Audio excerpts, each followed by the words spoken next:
Alors bonjour à tous, aujourd'hui je vais vous parler du paradigme. Bob Proctor en parlait. Bob Proctor est un de mes mentors où j'ai participé à un de ses séminaires.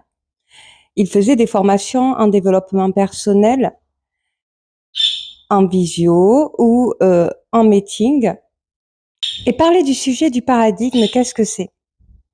Alors en hypnose ericksonienne, on parle du paradigme comme un programme. Votre subconscient a un programme enregistré au niveau de la glande pinéale les 7 premières années de votre vie. Ce programme est un programme d'événements qui a suscité des émotions chez vous, qui s'est incrusté dans votre glande pinéale afin de vous repérer, de faire preuve de discernement, de faire fonctionner aussi la partie instinctive qui fait partie de votre cerveau. Est-ce que vous êtes en danger? Est-ce que vous n'êtes pas en danger? Ce sont des émotions enregistrées suite à des événements ou une éducation que vous avez vécue. Il y a aussi dans le paradigme les programmes de vos anciennes générations, les parents, les grands-parents et les arrière-grands-parents. Les principes et les valeurs familiales sont enregistrés dans votre subconscient et créent des croyances qui font que vous avancez dans votre vie. Par exemple, quelqu'un qui a la facilité d'avoir tout ce qu'il veut, il a tout ce qu'il veut en fonction de ce que sa génération, les principes et les valeurs familiales inculquent à l'enfant. C'est un enfant qui a été éduqué en fonction de la vie, c'est comme ça qu'il faut la voir. Alors, pour acheter sa maison, il va falloir travailler parce que pour avoir un crédit maison, il va falloir économiser de l'argent et pouvoir un bon emploi pour être propriétaire de sa maison. Parce que dans les principes et les valeurs familiales, on est propriétaire. Donc cet enfant est programmé pour devenir propriétaire, mais il va devoir travailler pour faire un CDI. Il en est conscient. Il est programmé par les principes et les valeurs familiales, subconscientes qu'il a toujours entendues et enregistrées, et même à partir de son ADN. Donc il faut savoir que les émotions sont des boutons d'enregistrement des événements positif ou négatif de votre vie. Ça s'enregistre au niveau de votre glande pinéale avec votre éducation et tout ce que vous vivez. Et c'est cette glande pinéale programmée par vos générations et par votre entourage et votre vie des 7 premières années qui va faire dérouler le tapis de tout le long de votre vie, qui va faire que vous réussissez ou que vous ratez votre vie, dans tous les cas. Donc en fait, Bob Proctor expliquait qu'en fait, dans votre vie, vous pouvez reprogrammer votre glande pinéale. Vous pouvez vous reprogrammer. Parce que les émotions sont des boutons d'enregistrement, des émotions qui sont dues à des événements ou des émotions qui sont dues à qui réveillent en vous quelque chose qui s'est enregistré dans votre subconscient dont vous n'en êtes pas conscient, bien sûr. Par exemple, vous écoutez une chanson avec des paroles qui vous touchent émotionnellement, vous ne savez pas pourquoi ça vous touche émotionnellement. Mais si ça vous touche émotionnellement, c'est parce que dans votre passé, dans les 7 premières années de votre vie, vous avez vécu quelque chose qui est similaire en fonction des paroles de cette chanson et qui vous a touché émotionnellement petit. Donc, la magie de la programmation au niveau du paradigme sont les émotions parce que c'est les seuls boutons qui puissent enregistrer votre paradigme. Donc votre esprit, ce qu'il fait, c'est qu'il se nourrit à partir d'émotions. Toute votre activité sensorielle, le sens de la vue, du toucher, de l'odorat, de l'ouïe, à partir du moment où il touche vos émotions, il enclenche les boutons d'enregistrement qui s'enregistrent neuronalement et qui s'enfuient dans votre subconscient. Tout ce que vous vivez dans votre vie, relationnellement, en événement, des erreurs ou que vous en faites ou des réussites que vous faites sont dues à des programmes que vous avez enregistrés pendant l'enfance. Alors, il y a eu des études par un groupe d'étudiants envers des enfants qui ont été faites et qu'ils ont constaté une différence entre les cancres et les enfants qui réussissent. ils étaient beaucoup dans la valorisation positive envers les enfants qui réussissent et dans la valorisation négative envers les enfants qui ne réussissaient pas. Et ils ont constaté des notes qui sont complètement différentes. Ils ont ensuite fait une étude sur le sens inverse, bien entendu. Ils ont eu l'accord des parents aux États-Unis pour faire ça. Ils ont fait avec les enfants cancres, ils ont renforcé un renforcement positif au niveau des mots. Ils ont suscité des émotions chez eux positives pour qu'ils puissent aimer justement ce qu'ils font au niveau de leur scolarité. Et les enfants positifs, ils ont fait que des renforcements négatifs. Et ils ont constaté une différence au niveau des résultats des examens. Les enfants cancres qu'ils ont renforcés positivement sont devenus des enfants qui réussissent, et les enfants qui réussissent, qu'ils ont renforcés négativement, sont devenus des enfants à résultats négatifs.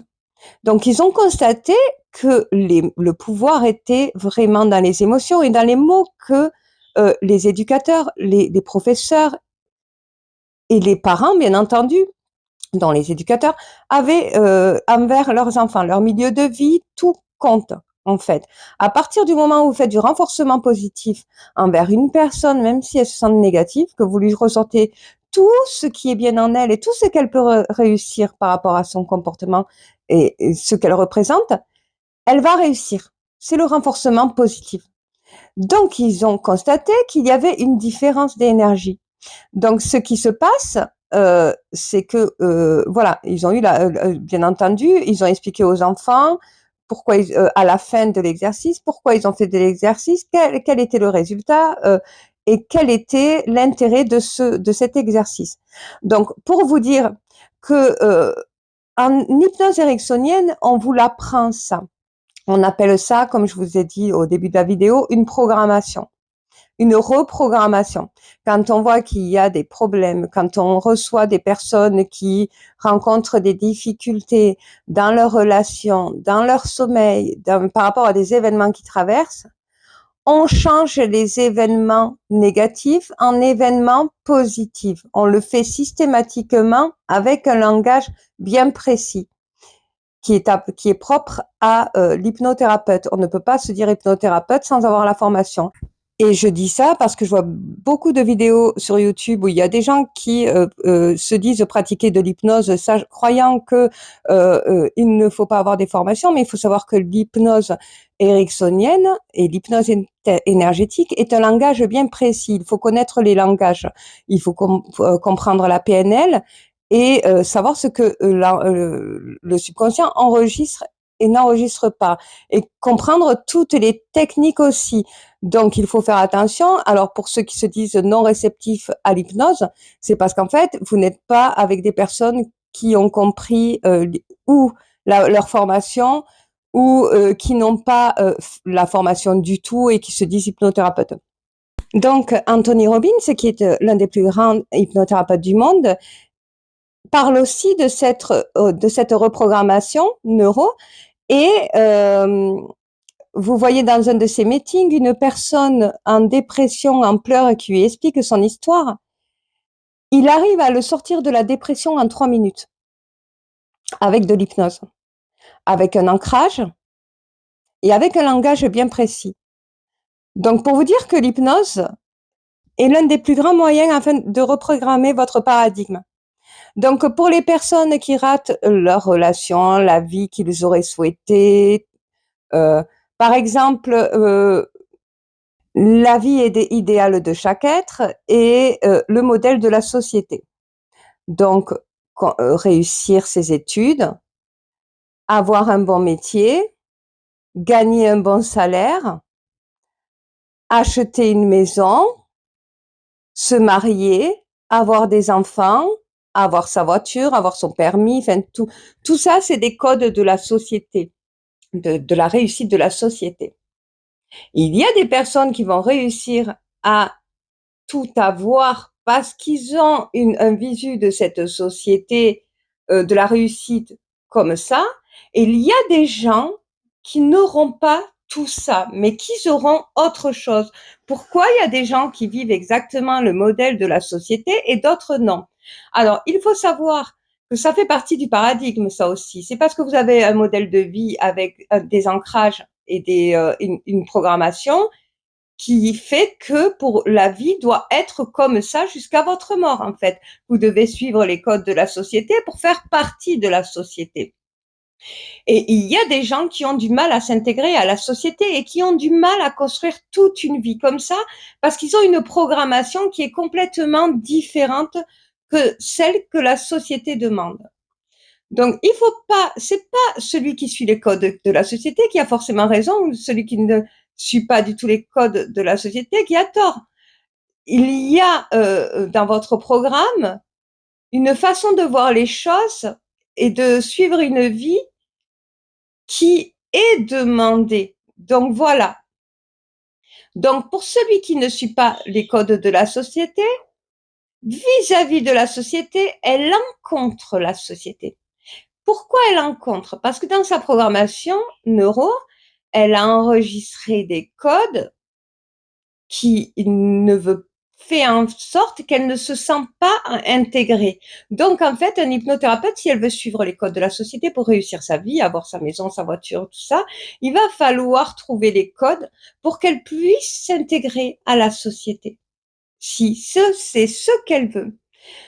Mais vous allez vous rendre compte qu'au jour d'aujourd'hui, en 2024, au final, ces gens-là qui arrivent à tout avoir de la société ne finissent par un divorce, vendre la maison, vendre la voiture, ne veulent plus de ça. Et ceux qui ne suivent pas les codes de la société se rendent compte et qu'ils ont envie de les suivre, mais qu'ils ont que des problèmes, qu'ils n'y arrivent pas. C'est pas qu'ils ont forcément des problèmes, mais ils n'arrivent pas à avancer plus. C'est parce qu'il y a quelque chose en eux qui ne veut pas, ne peut les empêche, enfin, qui est programmé afin de les empêcher de s'intégrer à la société. Et ces personnes-là peuvent faire le contraire, s'y intégrer petit à petit à partir du moment où elles retrouvent ces codes. Il faut savoir que c'est votre esprit qui vous dirige. Tout votre relationnel intègre des informations dans votre subconscient parce que c'est vos relations qui appuient sur vos boutons émotionnels. C'est vos relations qui appuient sur les boutons d'enregistrement qui s'enregistrent dans votre cerveau.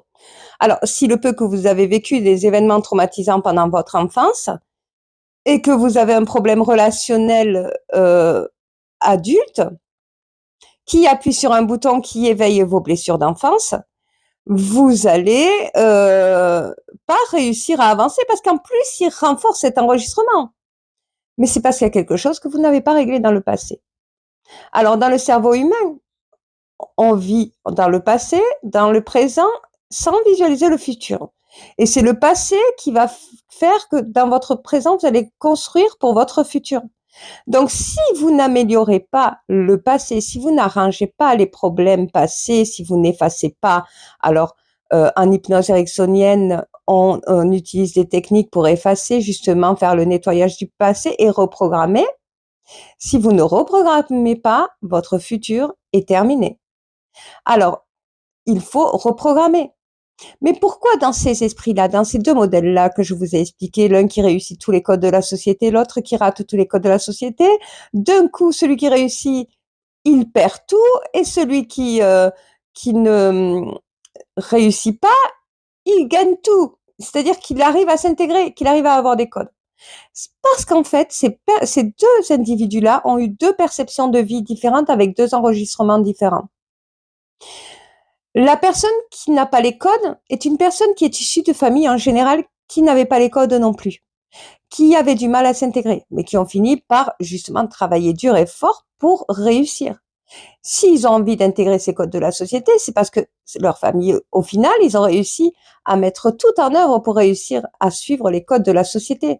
Tandis que celui qui a réussi à suivre facilement tous les codes de la société et qui d'un coup finit par un divorce, finit par vendre sa maison, finit par vendre sa voiture, finit par tout perdre, eh bien en fait c'est une personne qui dans son subconscient a déjà enregistré un événement pareil qui l'a touché émotionnellement. Donc, ça a touché, ça a appuyé sur des boutons d'enregistrement qui sont les émotions, qui a émis un programme subconscient qui fait que il a les codes de la société et tout, mais dès qu'un événement arrive et qui est similaire à l'événement, qui peut être minime, à quelque chose qu'il a vécu dans son passé, va réveiller un programme au niveau de l'esprit qui va se comporter d'une manière où il va tout perdre.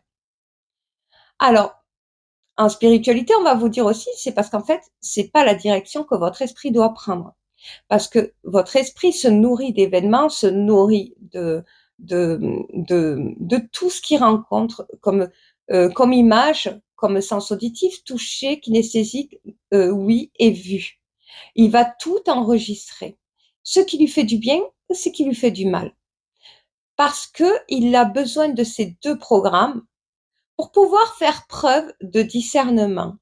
Et le problème des gens qui n'arrivent pas à avoir les codes pour réussir à se diriger vers la direction où son esprit veut aller, c'est parce qu'il a du mal à faire preuve de discernement. Il a du mal à discerner le bien du mal.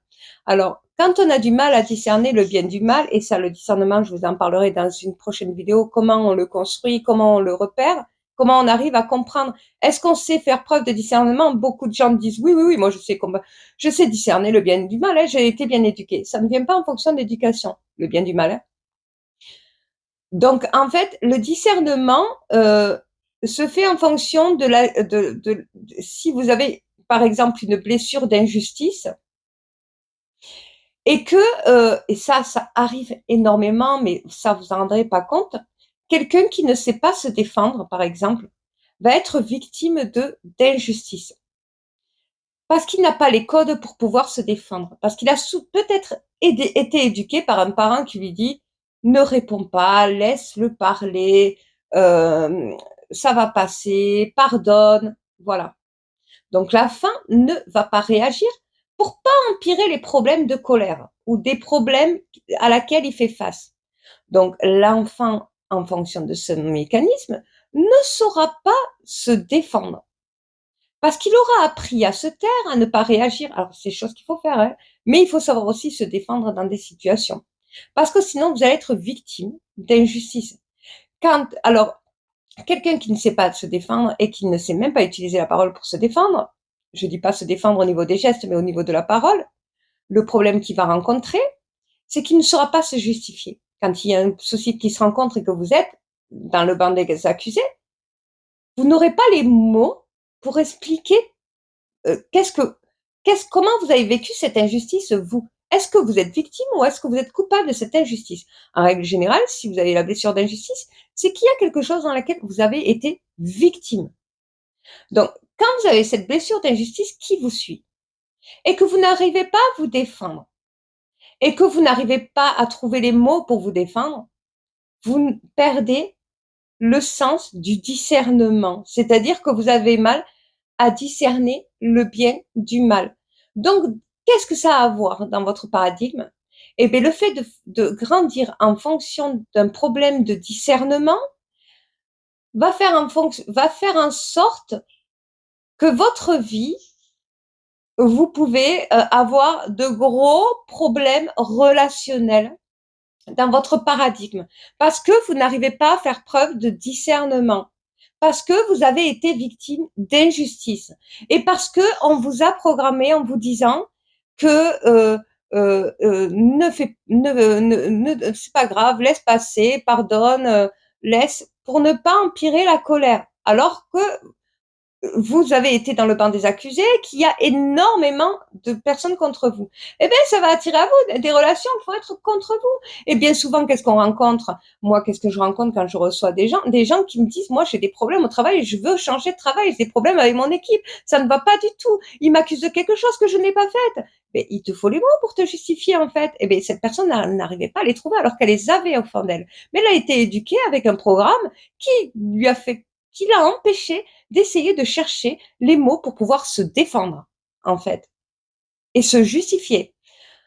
Donc, cette personne était obligée de changer de travail et rencontrait beaucoup de problèmes relationnels. Donc, on est allé fouiller dans son paradigme et dans son paradigme, nous avons trouvé, et ça c'est un exemple que je vous dicte, que je peux me permettre de parler, que le problème était de la blessure d'injustice à cause d'un problème éducatif. Tout simplement. Alors, c'est pas forcément le problème des parents, hein, mais ça vient de génération en génération. Et c'est vrai que si vous ne réagissez pas face à des personnes qui sont en colère, vous évitez d'amplifier la colère, c'est une certitude. Par contre, si vous ne vous défendez pas et si vous ne justifiez pas vos actes ou vos paroles, vous ne pouvez pas trouver de la justice, en fait, dans ce que vous vivez. Donc, beaucoup de personnes rencontrent des problèmes dans leur paradigme à cause des blessures de l'âme dont on vous parle partout dans les réseaux, en fait. Et c'est bien souvent à des codes qu'on vous a inculqués pendant l'enfance. Et tout ça, il faut le trouver. Donc, celui qui veut changer de vie doit se reprogrammer. Quand vous allez rencontrer des personnes, que ce soit en amour, que ce soit en amitié, que ce soit dans le monde professionnel, vous allez rencontrer des personnes. Il faut savoir que tous les mots sont un pouvoir énergétique que vous allez enregistrer au niveau de votre subconscient. Et tout le monde a des croyances. Et en fonction de leurs croyances, ils vont vous en inculquer. Ces croyances vont faire que vous allez avancer ou pas dans votre vie. Quand une personne ne croit pas en vous, vous allez avoir tendance à réceptionner, puisque vous êtes émetteur et récepteur, et votre cerveau est émetteur et récepteur. Vous émettez un message et vous réceptionnez celle des autres.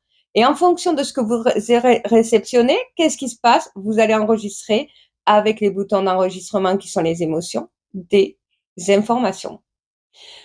Donc, vous avez envie de lancer un projet dans l'entreprise où vous travaillez, un projet marketing, vous l'avez travaillé, tout ça. Quelqu'un, pendant une réunion, vous dit « je n'y crois pas ».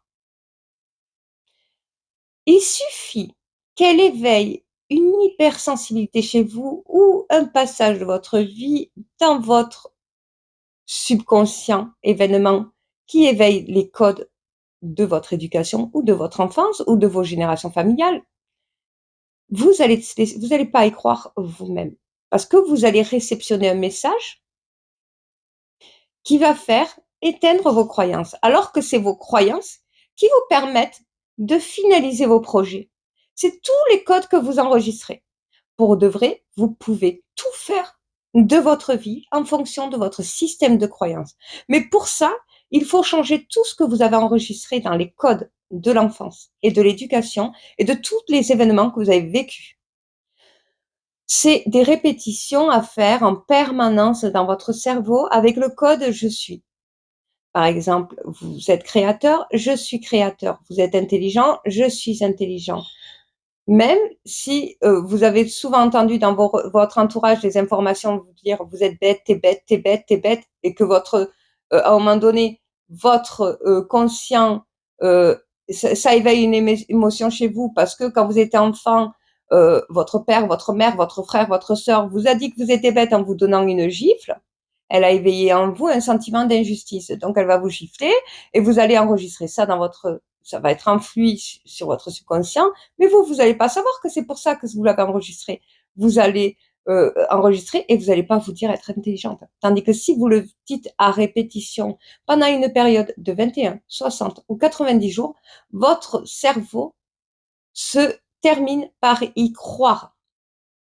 Finit par y croire. Et à partir du moment où vous le croyez, vous aboutissez à tous vos projets. J'espère que cette vidéo vous aura plu et que vous l'ayez un peu plus compris. Je vous mets un passage sur la vidéo de Bob Proctor où il parle un peu de paradigme afin que vous puissiez vraiment voir la nécessité de comprendre comment votre esprit fonctionne. Je vous fais de gros bisous et je vous dis à la prochaine vidéo avec le sens du discernement. Comment l'avoir? Comment savoir si vous savez discerner le bien du mal, si vous savez vous repérer entre le bien et le mal?